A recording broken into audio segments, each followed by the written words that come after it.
طبعا انت شايف البلطجه المنتشره اليومين دول في كل المناطق الشعبيه، كل عيل ماشي رافع حبايتين او ضارب حاجه من اللي بتتضرب ديت وماسك سنجه ولا سافوريا ولا مطوه ولا اي سلاح ابيض وبيرعب بيه الدنيا ويبهدل بيه الدنيا ويعور ناس وفي مشاكل كبيره. بس انت سالت نفسك ده كله احنا وصلنا له ليه؟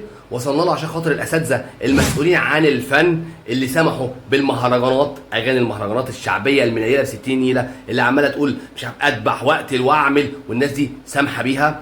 وبعد كده يجي مسؤول فني تاني يسمح للي بيغني الاغاني دي انه يمثل في المسلسلات وفي الافلام، فتيجي تبص تلاقي بلطجي بيغني الاغاني بتاعت البلطجيه، بقى نجم، بقى ممثل بيمثل في المسلسل الفلاني، بقى ممثل بيمثل في الفيلم العلاني، والدنيا بقت ايه، سداح مداح. فانا ممكن اكون عيل بيئه كده ماليش اي 30 لازمه، بس الاقي فلان الفلاني اللي كان بيغني اغز واشك واقتل واذبح بقى نجم، ما اعمل زيه في الحقيقه لعل وعسى. ونخد ده بخلاف الفكره اللي اترسخت في عقول الشباب ان محمد رمضان بقى وعبد موته والقلع مالته، واول ما يقلع يمسك السنجه والسافوريا ودب دب دب ويقتل في ناس، وبالليل يبقى قاعد على القهوه، مفيش لا حكومه ومفيش اي حاجه ومفيش اي قرارات، والموضوع بيبقى عادي.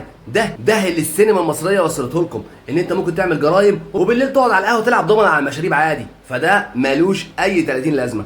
يا جدعان والله العظيم السينما المصريه والفن المصري لازم ينضف، لازم ينضف، لان احنا في كارثه. الناس دي قاعده على الكراسي بقى لها سنين وما عملتش حاجه، وبرضه الدنيا بتتدحور مننا والدنيا بتبوظ مننا، ما بقاش في سينما، ما بقاش في دراما، ما بقاش في اي فن مصري. فخليكم كده براحتكم، بس انا هفضل اتكلم وادافع عن القضيه الفنيه، لان الناس دي ملهاش اي علاقه بالفن. الناس دي جت بوظت الفن، الناس دي جت دمرت الفن، الناس دي قاعده لغايه دلوقتي والدنيا بتخرب، وناس كبيره جدا وناس كتير جدا قاعدين من الشغل والدنيا اتدمرت والمهنه اصلا باظت، ما بقاش في حد فنان، بقى كله بيشتغل للنحت والمصلحه والدنيا خربت. فخليه كده، بس انا صاحب قضيه وهفضل ادافع عنها. لو عجبك الفيديو اشترك في القناه، فعل الجرس، تابعني، وسلام عليكم.